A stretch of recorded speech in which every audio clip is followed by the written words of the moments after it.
Onde estão os Elias de Deus? Onde está o Senhor, o Deus de Elias? Perguntamos. E a resposta é óbvia: onde sempre esteve, no seu trono. Mas onde estão os Elias de Deus? Sabemos que Elias foi um homem semelhante a nós, sujeito aos mesmos sentimentos. Mas, infelizmente, não somos homens com orações semelhantes às dele. Um homem que ora para Deus é poderoso, mas hoje o Senhor está passando de largo pelos homens, não porque sejam imprestáveis, mas porque são por demais autossuficientes. Irmãos, nossa capacidade nos deixa incapacitados e nossos talentos constituem um tropeço para nós. Elias saiu da obscuridade e entrou no palco do Velho Testamento já homem feito. A rainha Jezabel, aquela filha do inferno, havia removido os sacerdotes de Deus e posto no lugar deles altares para os falsos deuses. A terra estava coberta de trevas e o povo envolto em uma escuridão espiritual. E o pecado campeava. A nação se mostrava cada dia mais impura com a proliferação de templos pagãos e ritos idólatras. A toda hora subia ao céu a fumaça dos milhares de altares ímpios. E tudo isso acontecia no meio de um povo que se dizia descendência de Abraão, de uma gente cujos ancestrais haviam clamado a Deus nas horas de aflição, e dessa forma foi liberto das suas tribulações. Como estava distante o Deus da glória! O sal perdera seu sabor, o ouro perdera o polimento. E em meio a toda essa imensa apostasia, Deus levantou um homem.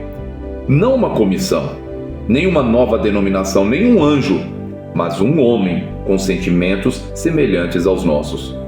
Deus procurou entre eles um homem, não para pregar, não para se colocar na brecha. E como Abraão fizera antes, agora Elias estava na presença do Senhor. O resultado foi que, tempos depois, o Espírito Santo pôde escrever a história dele com apenas 2 palavras: e orou. Isso é tudo que uma pessoa pode fazer para Deus e para a humanidade. Se a igreja hoje contasse com tantos intercessores quanto são seus conselheiros, teríamos um avivamento dentro de 1 ano.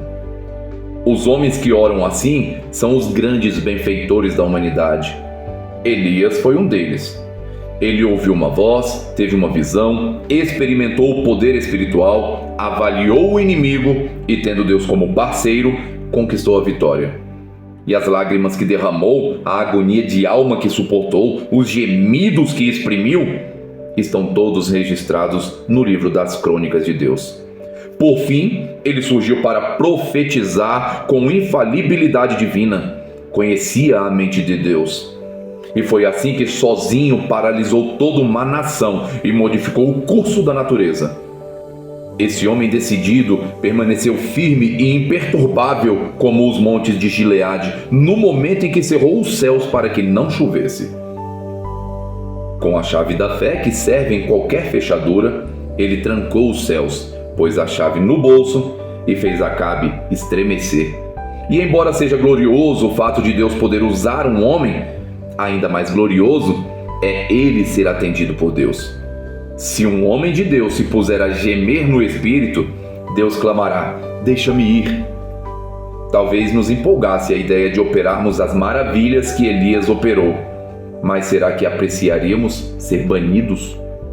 Irmãos, se quisermos realizar a obra de Deus à maneira de Deus, no tempo determinado por Ele, com o poder divino, teremos a bênção do Senhor e a maldição do diabo. Assim que Deus abre as janelas do céu para nos abençoar, o inimigo abre as portas do inferno para nos intimidar. Receber a aprovação de Deus implica em topar com a carranca do diabo. Simples pregadores podem ajudar muita gente, sem prejudicar a ninguém, mas os profetas de Deus agitam a todos, ao mesmo tempo que deixam o diabo louco. O pregador talvez agrade o povo, um profeta o contrariará. O homem que se mostra descompromissado, inspirado e cheio de Deus, está sujeito a ser taxado de impatriota por censurar os pecados de sua nação, ou de descaridoso, porque sua língua é como espada de dois gumes, ou de desequilibrado, porque o peso da opinião da maioria dos pregadores é contrária a ele. O mero pregador é aclamado, o profeta de Deus é perseguido. Ah, irmãos pregadores, nós apreciamos imensamente os grandes santos de Deus do passado, os nossos missionários, mártires, reformadores, como Lutero, João Bunyan, Wesley, etc. Nós escrevemos as biografias deles, reverenciamos seus feitos, compomos-lhes elogios e erguemos-lhes memoriais. Fazemos qualquer coisa menos imitá-los. Apreciamos o sangue que eles derramaram, mas não deixamos que se derrame nenhuma gota do nosso. João Batista conseguiu ficar 6 meses solto. Em nossos dias, numa de nossas cidades, nem ele nem Elias teriam vivido 1 mês. Teriam sido presos antes disso, lançados numa prisão ou num hospital de doentes mentais, acusados de julgarem os outros e de não abrandarem um pouco sua mensagem. Nossos evangelistas de hoje estão de olhos abertos contra o comunismo, mas não dizem uma palavra contra os outros ismos que inundam o país.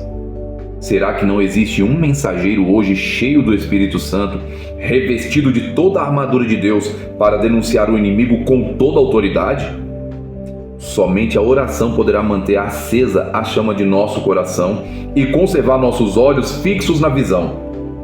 Esse Elias, que tinha um vulcão no coração e uma voz de trovão, surgiu no cenário do reino justo numa época bem parecida com essa que vivemos.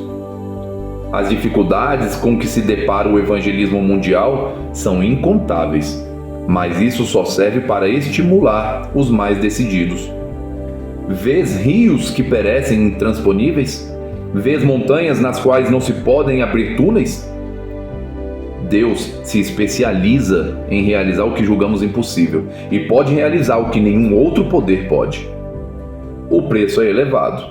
Deus não quer ser apenas nosso sócio, quer ser nosso proprietário. Elias viveu com Deus. Ele viu o pecado da nação como Deus via. Entristecia-se por causa dele do modo como Deus se entristecia. Repreendeu o pecado do modo como Deus repreendia. Era fervoroso em suas orações e ardoroso em denunciar os males do povo.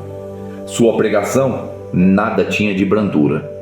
Era repassada de fervor.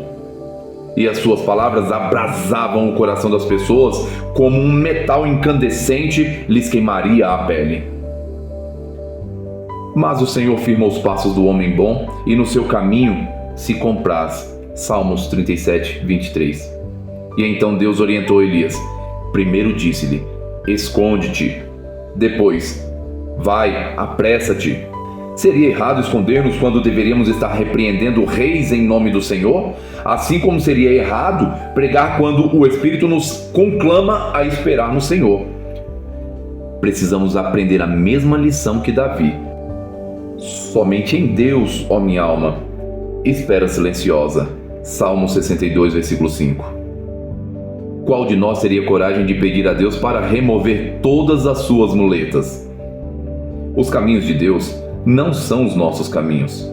Os caminhos dele são inescrutáveis, mas ele os revela a nós pelo seu Espírito.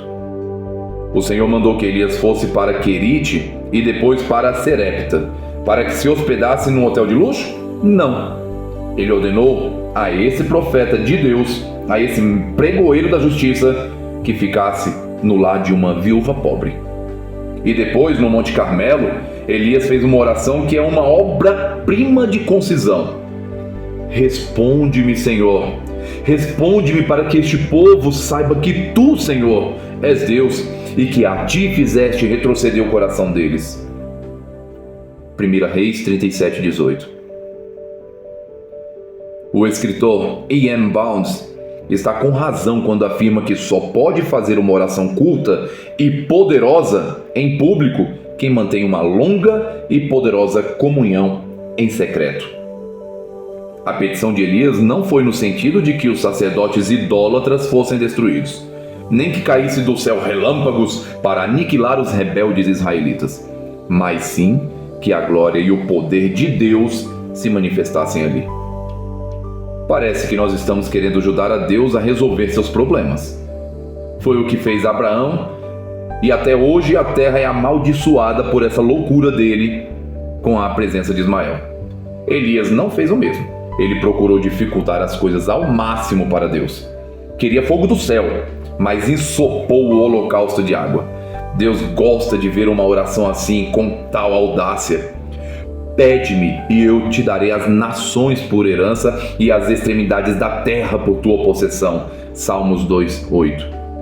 Oh, meus irmãos pastores, nossas orações em grande parte não passam de conselhos que estamos tentando dar a Deus. Elas são caracterizadas pelo egoísmo, pois nossas petições são em nosso favor ou de nossas denominações. Que Deus corrija isso em nós. Nossa meta deve ser apenas Deus. É sua honra que está sendo conspurcada. É seu bendito Filho que está sendo ignorado. Suas leis que estão sendo transgredidas. Seu nome profanado. Seu livro esquecido. E sua casa está se tornando um círculo social. O momento em que Deus precisa exercitar mais paciência com seus filhos é quando estes estão orando.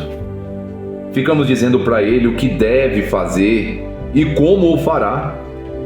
Além disso, julgamos outros e fazemos apreciações delas. Fazemos tudo, menos a verdadeira oração. E não é na escola bíblica que iremos aprender essa arte. Qual é a escola bíblica que tem em seu currículo uma disciplina chamada oração? A lição mais importante que se pode aprender é a da oração que a Bíblia ensina. Mas quem dá aulas dela? Sejamos honestos e reconheçamos que muitos de nossos professores e diretores de escola bíblica não oram, não choram, não conhecem as dores de parto. Será que podem ensinar o que não sabem? Aquele que conseguisse levar os crentes a orar seria quem, abaixo de Deus, produziria o maior avivamento que o mundo já viu. Em Deus não há falhas. Ele é poderoso. É poderoso para fazer conforme o seu poder que opera em nós. O problema de Deus hoje não é o comunismo, nem a Igreja Romana, nem o liberalismo, nem o modernismo. Não. O grande problema dele hoje é o fundamentalismo morto.